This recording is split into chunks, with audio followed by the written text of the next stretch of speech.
If you've gone to most any political gathering in Northern California over the last 30 years, you've probably run into our next guest, longtime activist and political observer, Anna Damiani. How are you? I'm doing well. Thank you, David. Now, I have one question to ask you that in all the years of knowing you, which has been 30 years now, I think, when did you start wearing purple? A lot of people call you the Purple Lady. Honestly, I don't remember. It's been that long. I remember when I was much younger, I wore purple and it seemed the thing to do. I do recall along the way somebody said, you know, pick a theme color.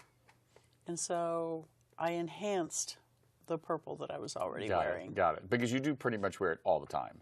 Yes. All the time. Now, when I first met you, you were working for a supervisor, but I don't believe it was Mark Leno, although over the last few years, people have come to associate you with outgoing California State Senator Mark Leno's office. I previously volunteered for various folks, including some members of the Board of Supervisors, not officially on staff. I started working for then State Assembly member Kevin Shelley back in his last year and a half when he was in office. And that was the first time I was officially working with someone. I worked for the Democratic Party for a while. And then when did you come to know Mark?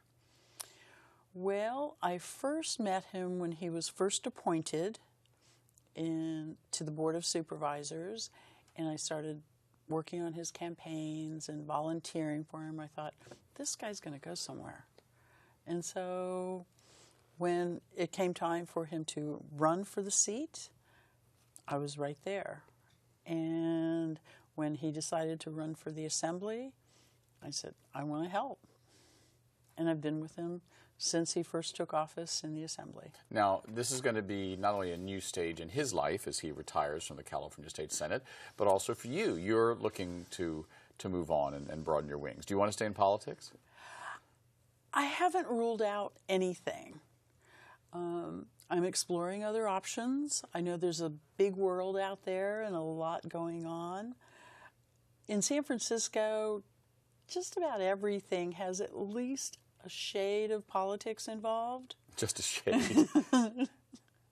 And so it would be unusual and pretty much impossible to completely stay out of politics. Right. Well, one of the things I've always enjoyed about working with you over the years on behalf of clients or various political campaigns is I've really never seen you lose your cool.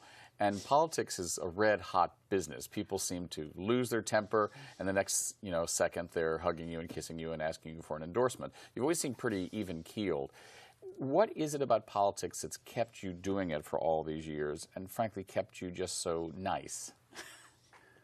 Thank you for saying that. I enjoy a challenge, which sometimes it can be challenging, and particularly in San Francisco. But it's interesting. A lot of things are happening. Sometimes they change, but there's always something going on. And that makes it exciting. So you're optimistic always? I try to be. Are you optimistic after the last election? I'm asking all of my guests that this day because that's all anyone wants to talk about. How do you feel? I'm optimistic that as a community, we will work together to overcome the challenges that are being placed in front of us. That's a non-answer answer. Are you optimistic?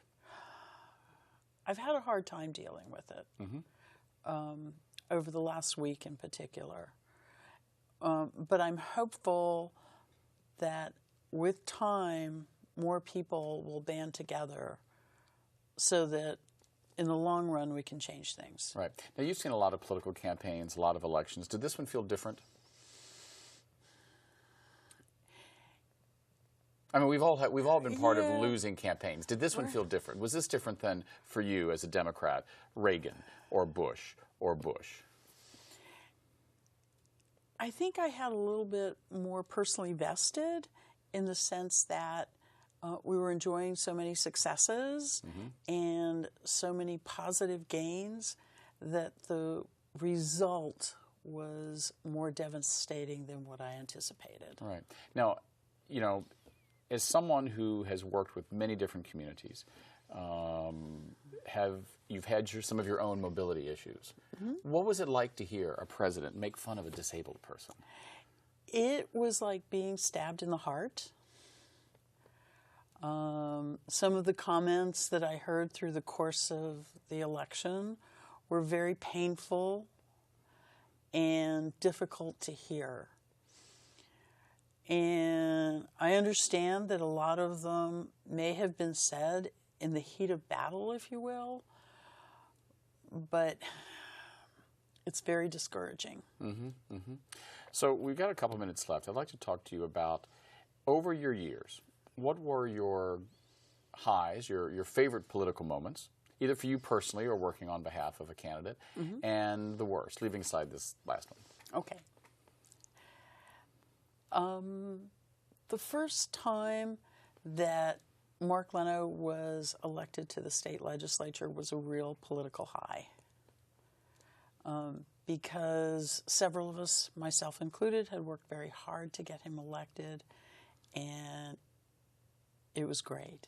It was to see someone from the beginning to the end get the office, mm-hmm. and then having worked with him for as long as I have, 14 years now. That's been very exciting.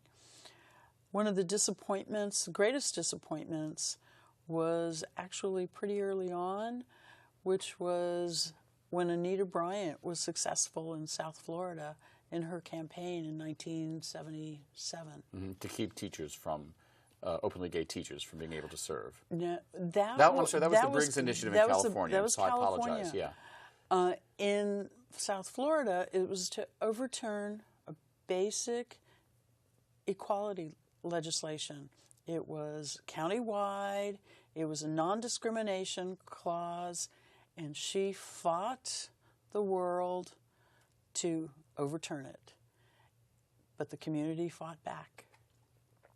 And with the boycott of Florida orange juice, as a community, we lowered the sales of orange juice from Florida by 10%. To make that kind of an impact on any type of product or any type of service, it was phenomenal. Right.